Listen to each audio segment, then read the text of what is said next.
வரவேற்கக்கூடிய ஒன்று. சின்னம்மா கட்சி தொடங்குறாங்க பசுமல்ல, அது அவருடைய உரிமை.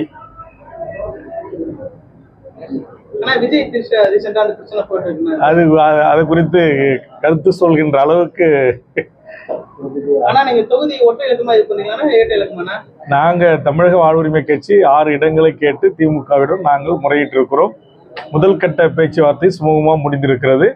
திருச்சி மாநாட்டுக்கு பிறகு 2வது கட்ட பேச்சுவார்த்தை குழு எங்களை அழைப்பார்கள். அப்போது எத்தனை தொகுதிகள் என்பதை நாங்கள் இறுதி செய்வோம். அதை பத்தி நாங்க கோரல, கேட்கல.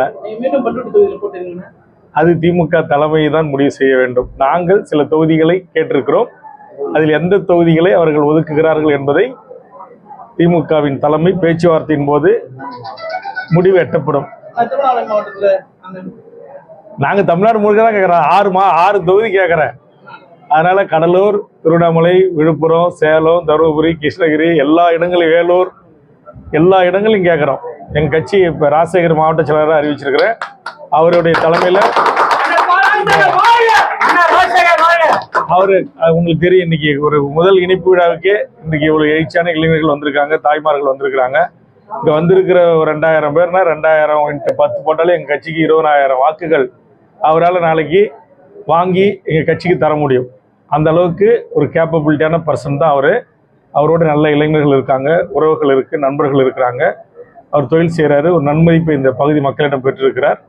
அதனால கண்டிப்பா நாங்க தமிழ்நாட்டில் எந்த மூலையில் எங்களுக்கு இடங்கள் ஒதுக்கி கொடுத்தாலும் அந்த இடத்தில் வெற்றி பெறக்கூடிய அளவுக்கு வலுவான கட்டமைப்புள்ள அரசியல் கட்சியாக தமிழக வாழ்வுரிமை கட்சி வளர்ந்து கொண்டு வருகிறது.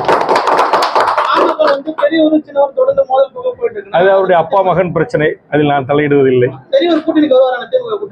வருவதற்கு என்னை பொறுத்தவரையில் வருவதற்கான வாய்ப்புகள் இல்லை.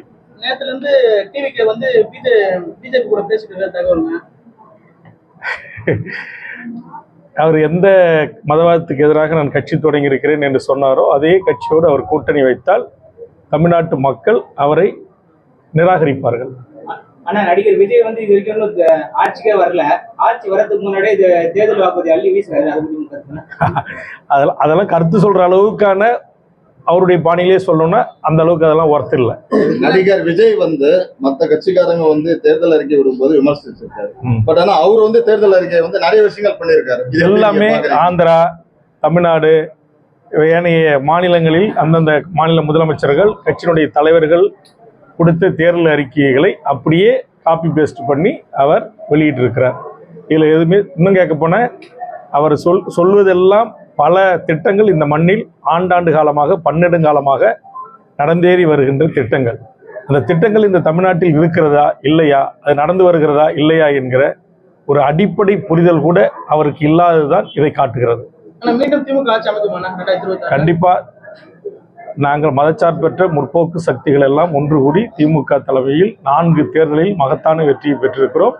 இந்த தேர்தலிலும் திமுக தலைமையிலான இந்த அணி மகத்தான வெற்றி பெறும். நிதிஷ்குமார் சிஎம் பதவியை ராஜினாமா பண்ணிட்டு எம்பி ஆகிறார். இதான் பாரதிய ஜனதாவுடைய மாடல்.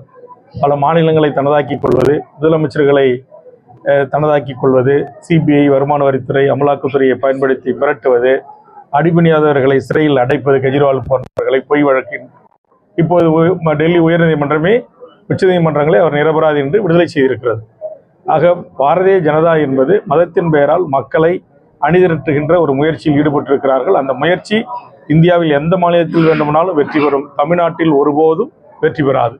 ஏற்கனவே தமிழகத்தில் 10 லட்சம் கோடி ரூபாய் கடன் இருக்கு. இந்த அதிமுகவும் சரி, திமுகவும் சரி, இப்ப விஜய் ஆரம்பிச்ச கட்சி தாவேக்காவும் சரி, அவங்க இஷ்டத்துக்கு எல்லாமே அறிக்கை விட்டு இருக்காங்க, தேர்தல் அறிக்கை விட்டு. அவங்க எப்படி அந்த விஷயத்தை கொண்டு வருவாங்க? அது எப்படி இல்ல, அதாவது திமுகவை பொறுத்தவரையில் அவர்கள் நிதிநிலையை மிக சிறப்பாக, அதாவது 10 லட்சம் கோடி கடன் இருந்தாலும் வருகின்ற வரி வருவாயை வைத்து எந்த மக்களுக்கு எந்த திட்டங்கள் தேவை என்பது, மாணவர்களுக்கு என்ன, பெண்களுக்கு என்ன, முதியோர்களுக்கு என்ன, மாற்றுத்திறனாளிகளுக்கு என்ன, தொழிலாளர்களுக்கு என்ன, விவசாயிகளுக்கு என்ன என்பதையெல்லாம் பார்த்து திட்டமிட்டு அளவறிந்து அந்த நிதி ஒதுக்கீடு நடைபெற்று வருகிறது. ஆனால் நடிகர் விஜய் சொல்வது போல ஒவ்வொரு திருமணமாகிற பெண்ணுக்கும் 1 பவுன் தங்கம் சாத்தியமா? பிறக்கின்ற ஒவ்வொரு குழந்தைக்கும் 1/2 பவுன் சாத்தியமா? ஆக சாத்தியம் இல்லாததை சொல்லுகின்ற ஒரு நடிகரோடு இத்தனை ஆண்டு காலமா சொன்னதை செய்வோம், செய்வதை சொல்வோம் என்று சொன்ன திமுகவின் தேர்தல் அறிக்கையோடு நீங்கள் ஒப்பிட்டு பார்ப்பதே ஏற்புடையது அல்ல என்பதுதான் என்னுடைய புரிதல், என்னுடைய பார்வை. சாத்தியம் இல்லாத ஒன்றை அவர் சொல்லுகிறார். இப்போ அதிமுக திமுக வந்து மாதம் 1000 ரூபா தராங்க, நாங்கள் வந்து 2000 ரூபா தருவோம்னா அது சாத்தியம் இருக்கு. இப்போ ஒரு அரசு நடைமுறைப்படுத்திக்கிட்டு வருது, அதனால அதில் கூடுதலாக தரன்றா கூட நம்ம ஏற்றுக்கலாம். ஆனால் இந்த தங்கம் கொடுக்கறதுன்றதெல்லாம் சாத்தியம் இல்லாத ஒன்று. அதிமுக தாலிக்கு தங்கம்னு ஒரு விஷயம் கொடுத்திருக்காரு. அதான் அது ஏற்கனவே அது கொடுத்தாங்க. அது நிதிநிலை நெருக்கடியின் காரணமாகத்தான் அது கொடுக்க முடியாமல் தற்போது அரசு கைவிட்டிருக்கிறது.